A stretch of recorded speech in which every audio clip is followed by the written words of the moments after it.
3.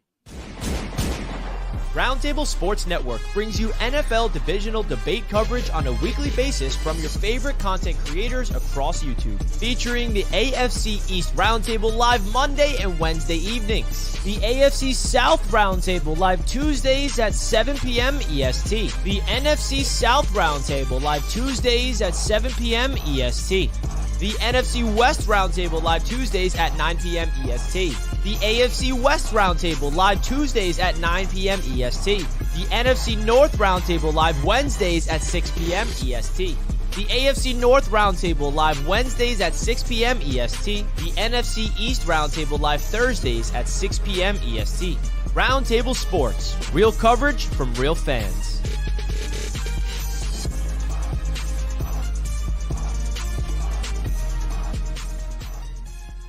This video is brought to you by BetUS Sportsbook and Casino. What is going on, everybody, and welcome back to the NFC South Roundtable. We got exactly what you guys are looking for here today. We have the preseason breakdowns here from each of these respective teams in the NFC South here from week 1. Not just that, but also what you guys came here for. We're going to be getting into the wide receiver rankings for the NFC South created by each of your creators from this division. Like we talked about a little bit earlier here, this channel is brought to you by BetUS. We'll talk to you guys a little bit later how you can get a 125% sign-up bonus on your first 3 deposits. But look, let's just get right into it here. Clay, I want to know what is going on with the Carolina Panthers from week 1 of the preseason. You play against the New England Patriots. Break it all down for me. Yeah, no problem, man. Yeah, I mean, you watched it. Obviously, you being a Patriots fan. The Panthers offense, obviously, to me, resembled a car crash in slow motion. The defense showed sparks of potential from guys like Iku Leota, Luigi Villon, and Claudin Churlis, guys that are really rotational players, but they actually stepped up. Jordan Matthews was actually a bright spot in the offense, a wide receiver, 32-year-old wide receiver transitioning to the tight end position, caught all 3 of his targets for 48 yards. It's one of the rare bright spots in the offense. The offense is still in disarray right now. So I mean, unfortunately for me, though, as a Panthers fan, I'm disappointed. I want to see some first-team reps because we don't know what we have on the field right now. So, you know, we don't know what we have in this roster between the offensive line, the wide receiver rooms, the running backs, and then, of course, the development of Bryce Young. Like, we want to see what's going on behind Canales and this offense with that wide zone scheme that he's implementing. So, you know, I want to see the first-team reps, and unfortunately, we're not getting that right now. For sure. Now, Mr. Bucks Nation, let's go ahead and kick it on over to you. Now, the Buccaneers, they played the Bengals, and you know what? Unfortunately, sorry, Clay, unlike your team, the Buccaneers did come out with the preseason week 1 dub, so why don't you talk to us about it and break it down for me? Yeah, I mean, first on the offensive side of things, you had Kyle Trask, John Wolford. They're in a quarterback competition, apparently. I didn't really know that was a thing going on, but apparently it is. Trask looked fine, 144 yards, 12 of 20, did have a pick. Wolford looked pretty good. I mean, 12 of 18, 131 yards, had the game-winning drive. And I feel like both quarterbacks looked good with play action. But really the biggest takeaway from the offensive side of things is that the Bucs can actually run the football a little bit. They had a guy in Sean Tucker, 10 carries, 68 yards, 6.8 yards per carry. DJ Williams, another backup running back, 10 carries, 29 yards. Bucky Irving, Bucs rookie draft pick out of Oregon, actually had a pretty decent time. 6 carries, 28 yards, and a touchdown. Even had an undrafted guy in Ramon Jefferson get a rushing touchdown as well. So, I mean, all in all, this was a very good thing for the Bucs offense. They had 390 total yards of offense in this game, 136 rushing yards. If that would have been last year in a regular season game, it would have been the second most rushing yards for them in that last year. On the defensive side of things, you know, you had a couple of guys make some plays here and there. Keenan Isaac, a backup cornerback, had an interception. J.J. Russell did a lot of good things with 7 total tackles. Tyke Smith, a rookie out of Georgia, was making some plays with 4 tackles in there as well. But one of the biggest things, we talked about it last week, Colby, no sacks for the Bucs in this game. Wow. The backup pass rush was not in a great situation. Some other members of the secondary looked good, like Kayvon Merriweather had some good moments, but The secondary is something to worry about, man. Now, granted, none of the Bucs starting pass rushers played in this game, but it is still something to kind of worry about whenever you do look at the overall depth of this roster. We're going to have to see that unit improve going forward, which is, again, why the Bucs, may look to add to that room later on down the line.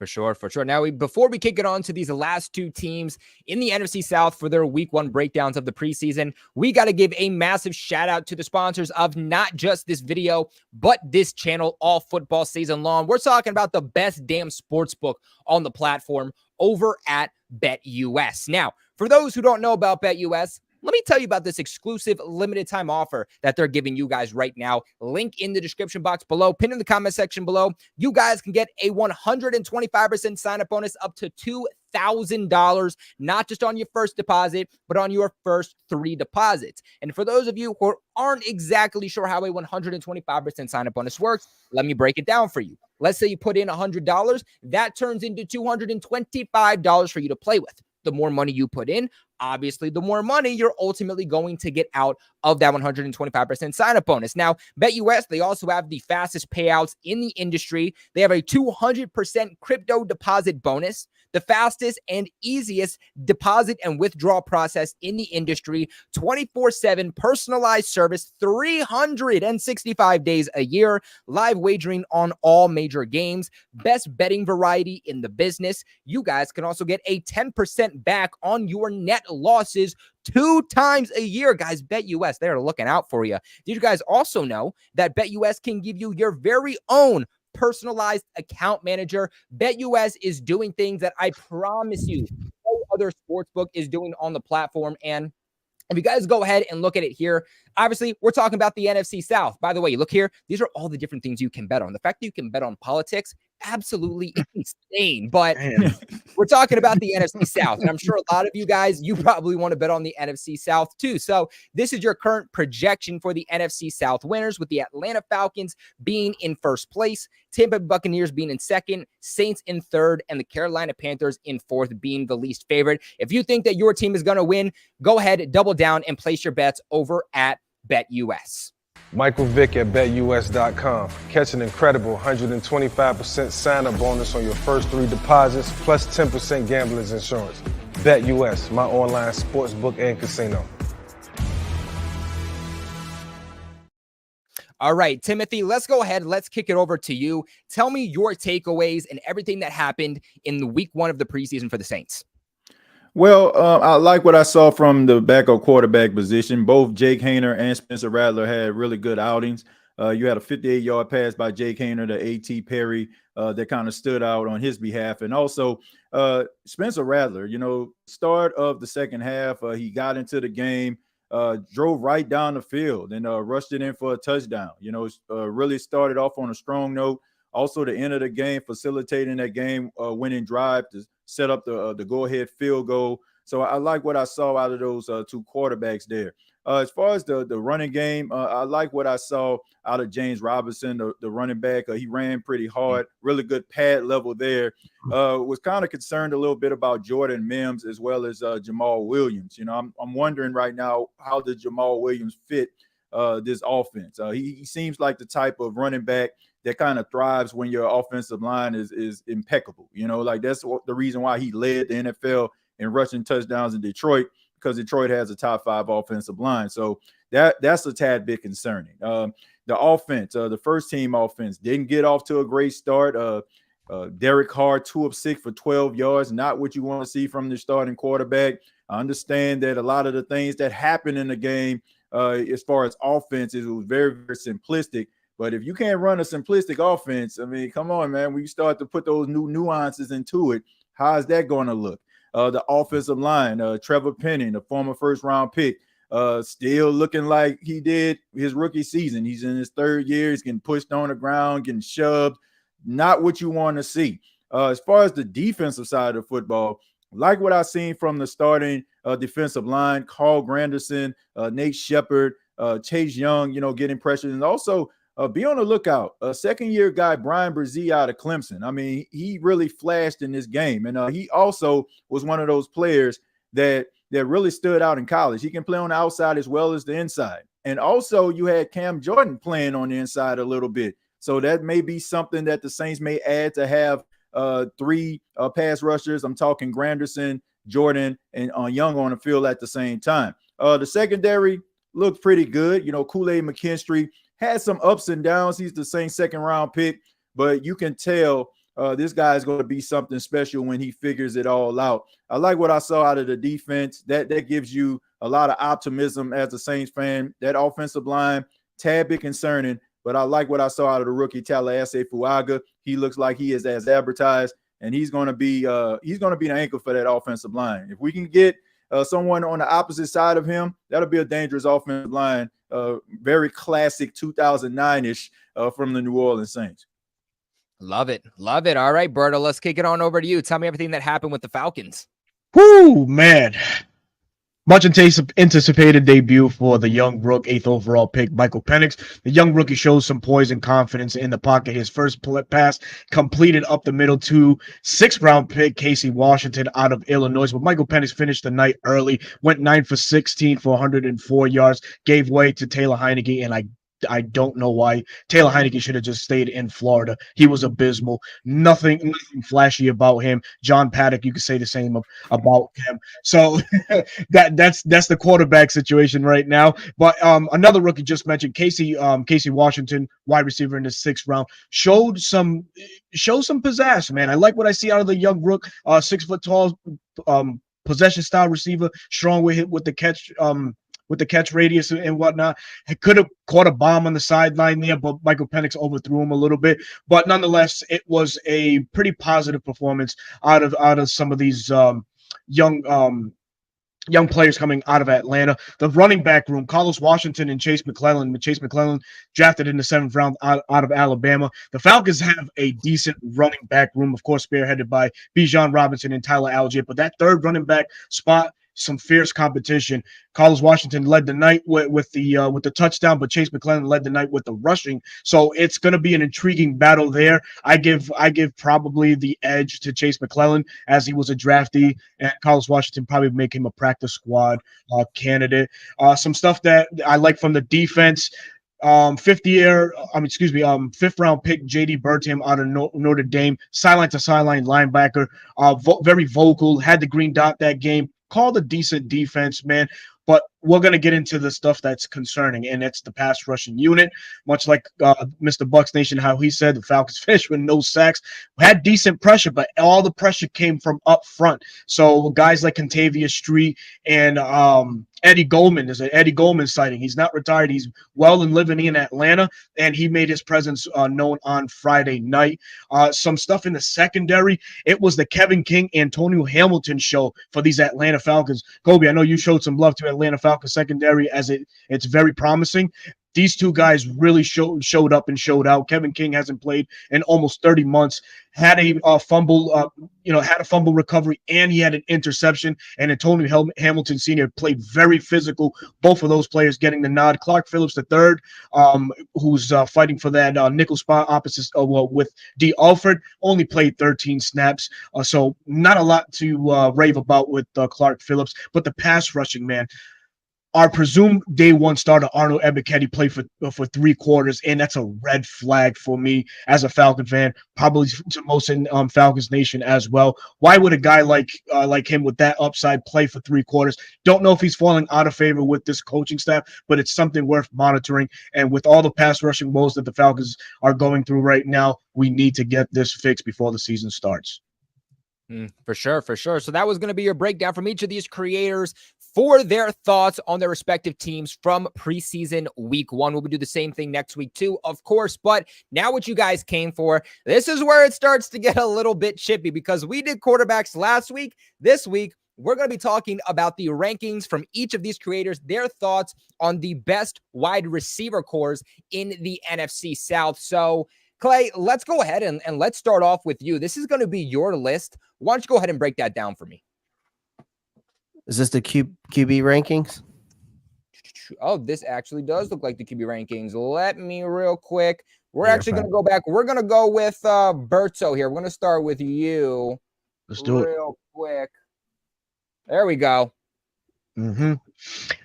As you see it there, man, Buccaneers, my Falcons, the Saints, and Panthers. Shout out to the Buccaneers, man. They host a soon-to-be Hall of Fame wide receiver in the form of Mike Evans, man. 1,255 yards receiving last year. Chris Godwin, another guy that's done it in the league for quite some time. I put my Falcons at number 2, as this is an up-and-coming group in the NFC South. We are spearheaded by Drake London. We put in now Darnell Mooney. And don't sleep on Kyle Pitts getting some snaps at wide receiver, as it was revealed early on in this season that Kyle Pitts is also going to be learning more of the wide receiver position and playing it as well. So you put a trio like Drake London, Darnell Mooney, and Kyle Pitts. Now we're cooking with fish grease.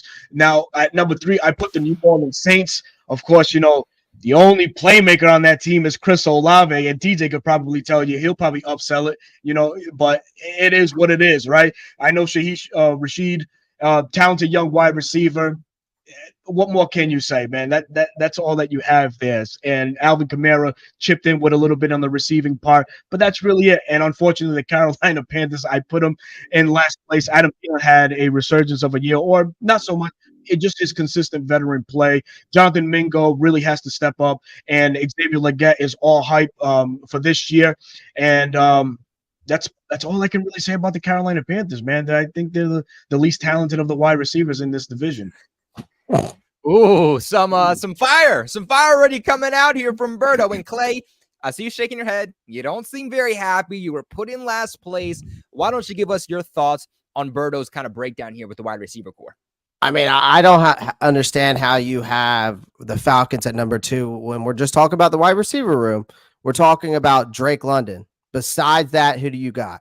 Darnell Mooney's a 400-yard receiver at best. Raymond McLeod's best season was only over 227 yards. He hasn't done nothing. The potential's there. Don't get me wrong, because of Kirk, and Kirk can get best out of his guys. But we don't know. We haven't seen anything else besides from Drake London. 905 yards last year, 2 touchdowns, and he's been played by bad quarterback play, and this year we're not going to get that with Kirk Cousins and all his accolades in the NFL. So we expect big things out of Drake London, and yeah, so I see a breakout year from Drake London. All right, Timothy, let's get to you. What are your thoughts on Berto's wide receiver rankings? Yeah, I think that he grasping at straws here. You seen how he put Kyle Pitts in a wide receiver room when we're talking about position. He is a tight end. He's a tight end. He's a hybrid. We said wide receiver room. Like we can't put a square peg into a round hole. We can't. So what's Taysom Hill? Taysom Hill's used all over the place for you guys, and I wouldn't call him a wide games. receiver. You wouldn't call him a wide receiver, but if the game finished and he has wide receiver stats, he's a wide receiver for that game. You got to categorize him like that. What's his position? I don't know. He's a tight end. I have no wide clue. Receiver room, but that's I'm putting Kyle Pitts. They try to make things work. They try to make things work in their favor. And also another thing, he said that he's Rashid Shaheed, right? He said Rashid Shaheed is like middle of the pack. What if I told you Rashid Shaheed had 186 yards less than your number 1 receiver, which is Drake London? And I don't want to hear anything. If this guy was that dude, he would have been that dude. Ask Mike Evans, how many quarterbacks that he had to go through until he found Tom Brady? Stop making excuses. I don't know what he went from Tom Brady right over to Baker Mayfield. No, well, I'm just saying though. What did he play with before that? Drake London had 1,000 yards. Unfortunate. Drake London has had the unfortunate thing of playing with Desmond Ritter. I'm not making it. It's a fact. It's a fact. Desmond Ritter, the new Derek Carr, and Marcus Mariota are not guys to write home about. You are making excuses. He tried to make Kyle Pitts a wide receiver. Not at all, sir. He's trying to make excuses for a guy. But the snaps talk for themselves. He's played more. He's played more in the slot, and he's played more on the outside than he has his traditional position of tight end. So what do you mean? Talking about wide receiver room. He's not a wide receiver. You got to factor him in. You have to factor him Alvin in. Kamara a wide receiver if he has like 700 yards receiving. Stop. He finished third on your team. He finished third on your team with wide receivers. Well, he's not a wide receiver. He's a running back. So he's not. But Kyle Pitts in there. I'm not going to put him in there. I'm telling that's what you do. I will. I 100% will. Typical Falcon No, fan. no. Make their team, Absolutely not.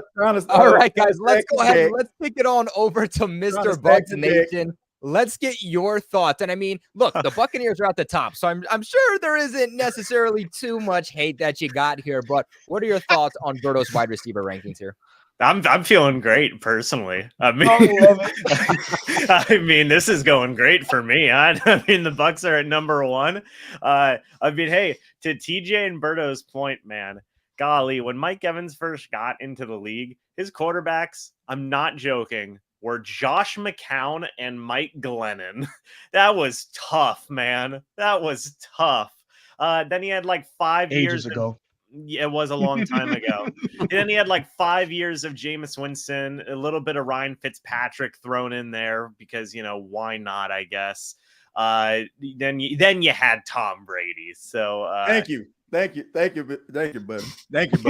Stop making excuses for underachieving wide receiver. And then I still had 1,000 yards receiving. Nah. So I feel great. I mean, the Bucks are number one. So yeah, no complaints from me. Good job, Berto. I like it. Hey, no problem, man. No problem. Oh, we have some love. We had some hate. We had some fire takes going back at each other. But then at the end, we finished off with some love between Mr. Bucks Nation and Berto. You gotta love it. All right, guys, let's go ahead. Let's get into the second ranking here. Clay, this is going to be your wide receiver rankings. Why don't you go ahead and break this down for us? Because a little bit different than what we saw from Berto. It's a little bit. Yeah, I mean, the Berto forgot about Deontay Johnson, a guy who's been top 5 for the past 3 years at creating separation. So, he's going to be a reliable asset coming out of the Steelers. And he's only he's only one of 16 players to accumulate at least 50 catches and 600 yards in each of the last 5 seasons. So, his ability to maintain that level of production and in and year out is a testament of his skill. Then you talked about Adam Thielen, who's Mr. Reliable. Absolutely. Xavier Gett, newcomer, promising, a guy who's a 50-50 ball catcher, physical talent. That's why I have them at 3. Again, of course, you've got Mike Evans, Mr. Consistency, game-changing ability. Evans is the guy. Chris Godwin, partner in crime. That's Batman and Robin over there. A steady force that has been most reliable receiving duo, I think, in the league. One of them at least. And then, of course, I got the Saints at 2, obviously, as you can see there. I think that people are sleeping on Rashid Shaheed. I agree with TJ. Rashid Shaheed is very impressive to me, especially when you go look at his stats. 16.3 yards after the catch, the 3rd highest in the NFL since he's entered the league. Obviously his deep threat capability, he's got the knack of making big plays. And I've got the Falcons. Again, the reason why I've got them at 4, and I just said it before, yeah, Kirk could probably elevate these guys, but they just got on this team. So I'm not going to just be like, okay, he's just going to make everyone look so good around him, when we know that in Atlanta, the ball is going to be going through Bijan Robinson and Tyler Algier mainly. So we'll see. I mean, again, Berto could be right, but until proven otherwise, I'm not going to put my money on Darnell Mooney and Ray McLeod, who haven't even reached close to a 1,000-yard season. Well, I'll correct you on the Darnell Mooney stat. He was a 1,000-yard receiver back in 2021, if I'm not mistaken. He's just been, again, a product of bad quarterback play, unfortunately. Well, a lot of we hope to rectify it. Victims of bad quarterback play. I mean, man, you can't say nothing, man. And you talking about Rashid Shaheed? You talking about all-pro Rashid Shaheed? Yeah, what about Deontay Johnson over there with small hand Pickett? You know, I mean, we can make that case too. Stop making excuses, Berto, man. No excuses here. 10 toes down. Let's go ahead. Let's kick it off to you. Break down your thoughts on Clay's wide receiver rankings here. Look, I like where Clay is going here, and I think it's a good list. I mean, you can't argue with the Bucks. I mean, the Bucks have the best wide receiver room. And like I mentioned, you got with the Saints, you got Chris Olave and all pro, something that Drake London has never been in his entire career, or 1,000-yard receiver, by the way. You know, that's a good 1-2 punch right there. And then you have the Panthers. Like, there's also one person that a lot of people aren't thinking about. I know he's a little bit older, but he still can get, and that's Adam Thielen. So Adam Thielen is still there. very like still doing it at a high level. That was Bryce Young's like only target last season, and he came through for him. So imagine what they can be with a little bit more help. Deontay Johnson, to me, very underrated as a receiver, and I think that's going to be a good combination. And Xavier Legette, I mean, I've watched him throughout his South Carolina career. The dude is a straight up dog. And as far as the Falcons, look, they got something to prove, man. Like I said, we're not playing Madden here. We're not playing Madden. Okay. If we're playing Madden, we'll have like we can talk. I'm serious, Berto. I would probably skip this list, but we gotta see this thing actually happen. Like the possibilities, that's fine, but we got to see this thing on paper. I seen Deontay Johnson play at a high level, and I seen Adam Thielen out there working, being the only receiver, honestly, that was credible for the Carolina Panthers. So it's kind of hard for me to debate that. And like I said, the Bucs are just, I mean, they just keep on reloading. I mean, we can talk about Trey Palmer and Jalen McMillan, and you can add them two in there. They got some dogs, man. They For do. sure, Mr. Bucks Nation. Man. I think that kind of gets us into you here. What are your thoughts on this wide receiver ranking from Clay? I mean, yet again, you're at the top. So, I mean, I don't know how much you're going to have to argue here, but I mean, any other kind of order here other than your Bucks at first place that you just don't agree with? I love it. Your Bucks, Bucks number one. We'll probably see whenever we get to my rankings as well, but it's very similar to Clay's list here. The more we talk about it, man, I'm getting very conflicted right now between the Panthers and Falcons. These guys are convincing me. Clay and TJ. No disrespect to Berto. None taken. Don't worry. But I really like the potential for Drake London, but whenever you talk about the guys after that, it is a bit of a question mark right now, right? And I like Darnell Mooney, but it is a bit of a question mark based on how the past couple years have gone for him, unfortunately. The Panthers, man, again, I'll talk about it during my rankings, but like, I think they have more potential there than people are giving them credit for. I like it, Bert. So I think that leaves just you here. What are you feeling here? I mean, Falcons last place. I'm gonna turn this into a good old Dave Chappelle play haters ball type style thing. Hate. That's what I'm gonna say. God damn it! I'll give it to the Bucks. I'll give it to the Bucks, man. Bucks again. Like I mentioned, man. Shout out to Mike Evans, man, Hall of Fame wide receiver. And in the rest, I don't care. I'm putting the Falcons at number 2, 10 toes down on that. Again, everything is, promises and whatnots and what potentially could happen. But the mere fact is, man, we have an established quarterback that knows how to go through his progressions. We haven't had that luxury here in Atlanta since the days of Matt Ryan. So you get a guy like Kirk Cousins, who's done it at a high level, and you pair him with a guy with good upside in Darnell Mooney, who's been victim to bad quarterback play. You got a guy already in Drake London, who's done his thing in the league since being drafted. You can't not love what the Falcons have on paper.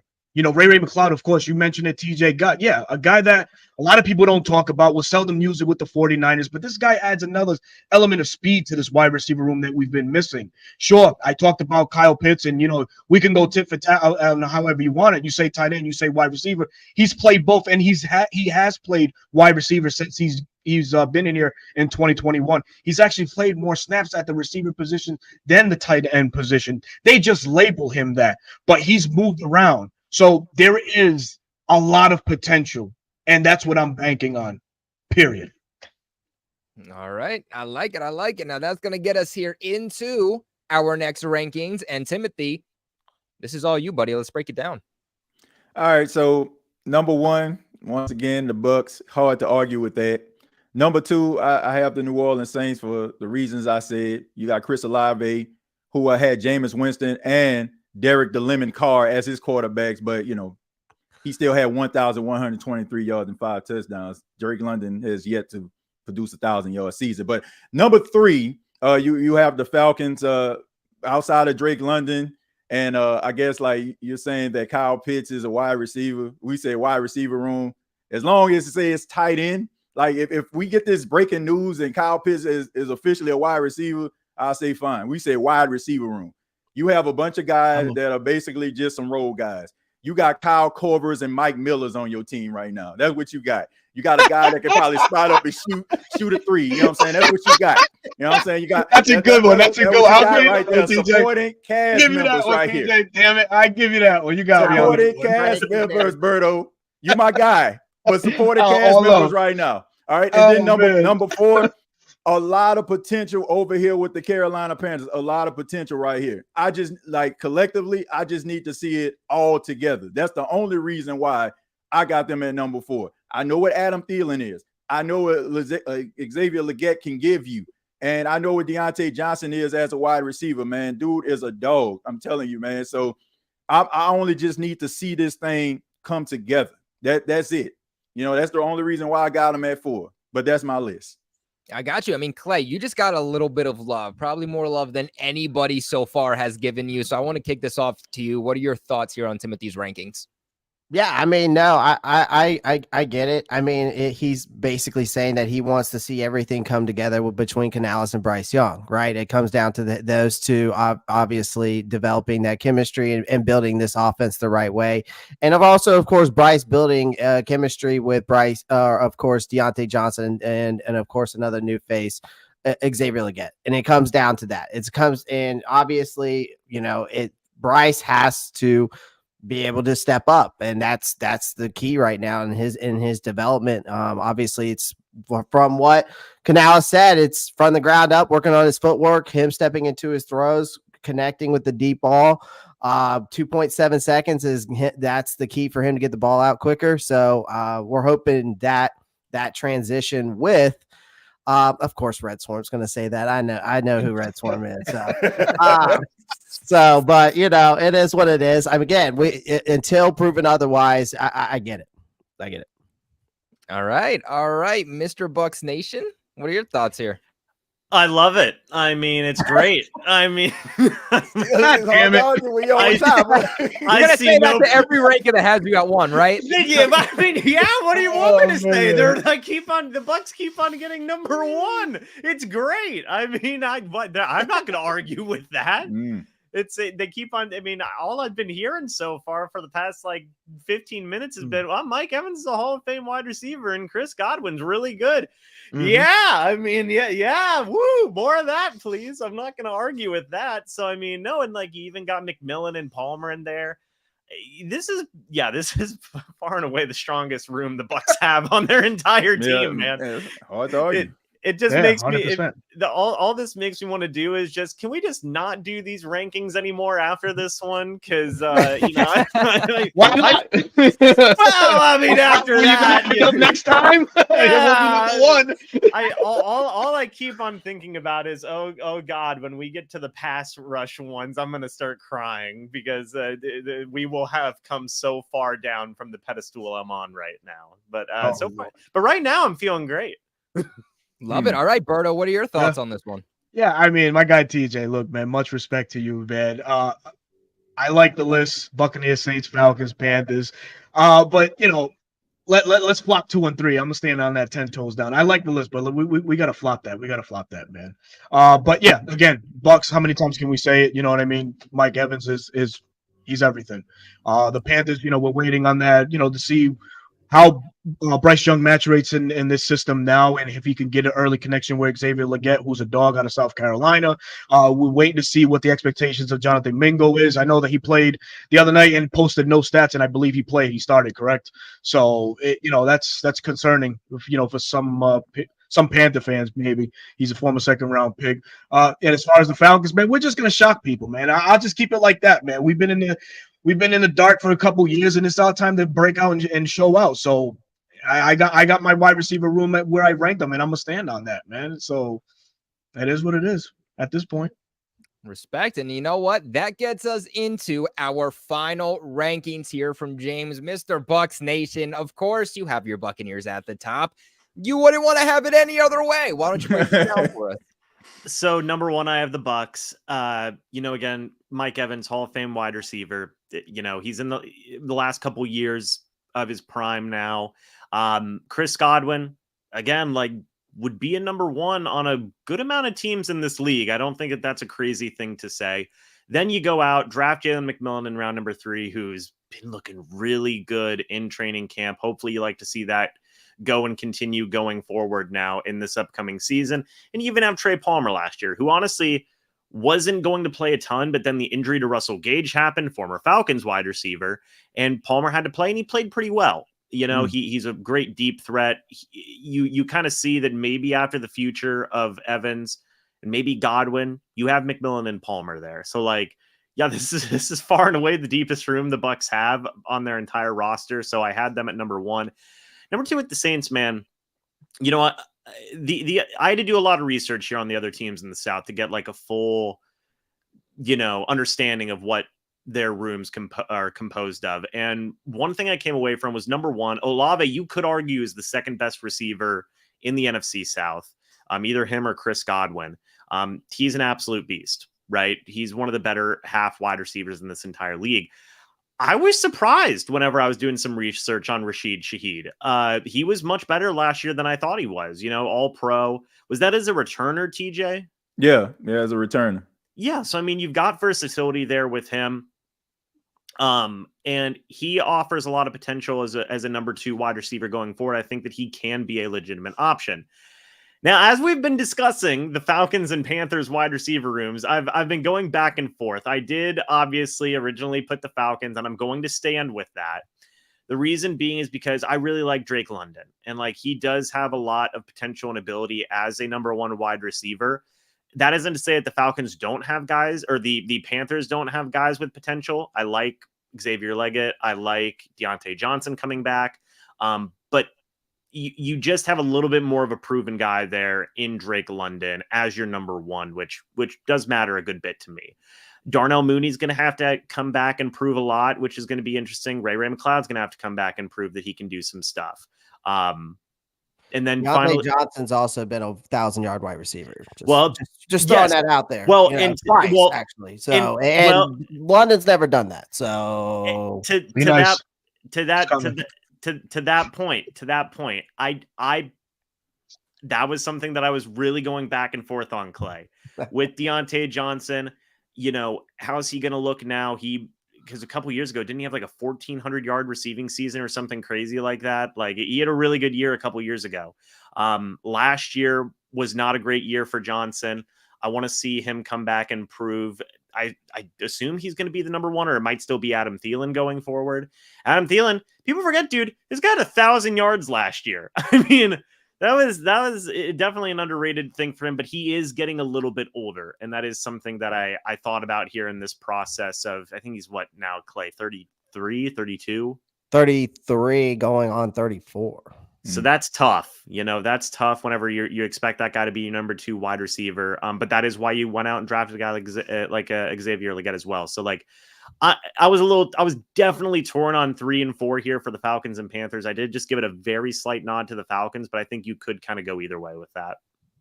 Respect. Berto, why don't we go on with you? What are your thoughts here on James's rankings? Yeah, other than just flopping 2 and 3, I like it. Yeah, I think it's solid. Yeah, James.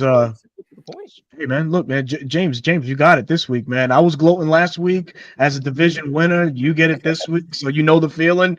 But yeah, the list, it speaks for itself, man. So Buccaneers, Saints, Falcons, Panthers. I flopped 2 and 3. Like I said, mentioned, man, 10 toes down with my Falcons, and unfortunately, the Panthers is just, they're the upstart. So you guys have to prove a little bit more, unfortunately.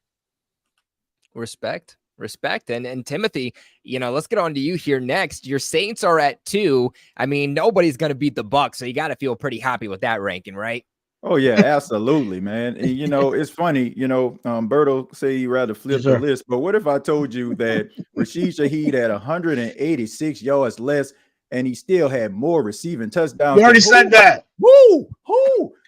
Drake, a bunch of hours. My goodness.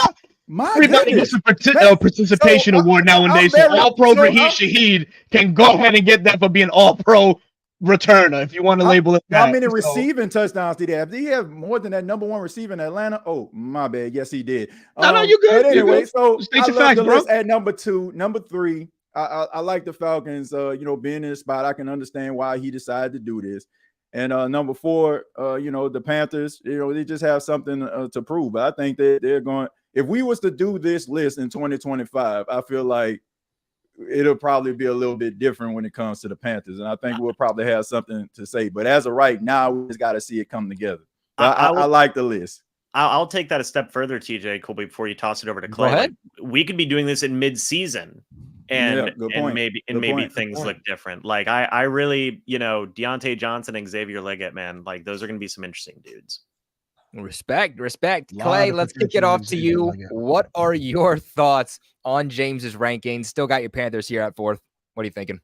Yeah, I mean, I'm not surprised. I mean, we're going to be probably 4 in a lot of these rankings coming up, and that's fine. I just can't wait till, some of you guys on here put your foot in your mouth. So, it is what it is. So, I'm going to let the actions speak for themselves. The wait and see approach, Clay. I like that.